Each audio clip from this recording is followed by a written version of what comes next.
Mwanamume mmoja mwenye umri wa makamo kutoka kaunti ya Uasin Gishu aliyepoteza meno manne kutokana na ugonjwa wa fizi ameelezea hofu kwamba huenda akapoteza meno yote kutokana na kile anachosema ni kuchelewa kutafuta huduma za kinywa.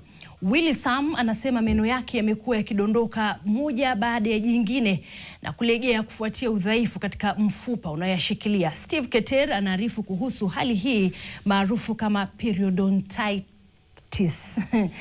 ambapo inasababishwa na bakteria inayoharibu tishu za mfupa unaoshikilia meno.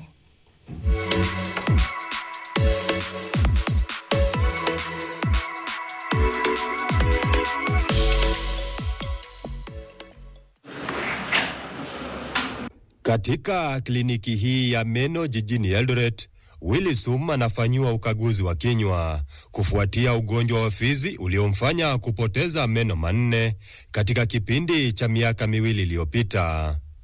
Singine inaniuma mpaka nimetoka karibu 4 na inatoka yenyewe, si eti nimeenda hospitali kutoa.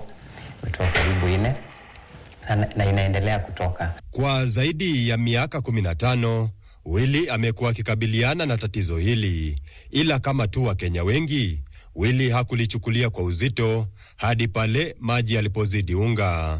Naona kama nitapoteza meno yote. Imeanza kitambo, hata sijui ilikuwa muda gani, lakini imetake time, imekuwa muda.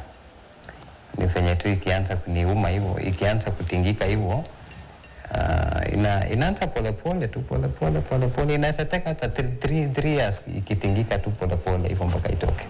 Wataalamu wa afya ya kinywa wanasema ugonjwa huu wa fizi ama periodontitis husababishwa na maambukizi makali ya bakteria yanayoharibu tishu laini na mfupa ambao hushikilia meno, hivyo basi kusababisha kung'oka kwa meno pamoja na kutokwa damu.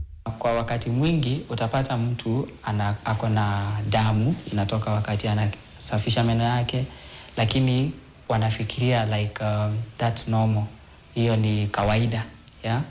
So kwa sababu hiyo kupuuza na muda ukienda sana, hiyo shida ya ugonjwa ya gamu inaendelea zaidi, inaenea mpaka inafika ile kiwango ya kuharibu mfupa ambayo inashikilia meno.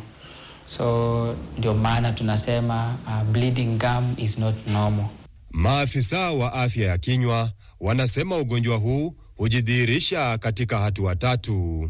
When it comes to the first grade mobility, it means the tooth is not very mobile, and in such a case it can be prevented by deep cleaning. Aidha, wataalamu wanasema hali hii huathiri watu wa marika yote, huku watu 2 kati ya 5 wakiathirika.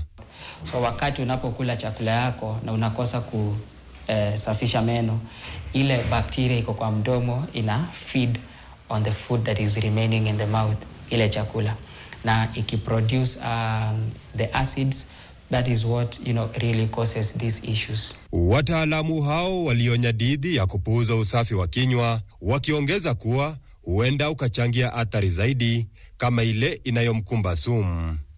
You should pay attention to your most basic oral hygiene practices and normalize visiting your clinician, your dental practitioner.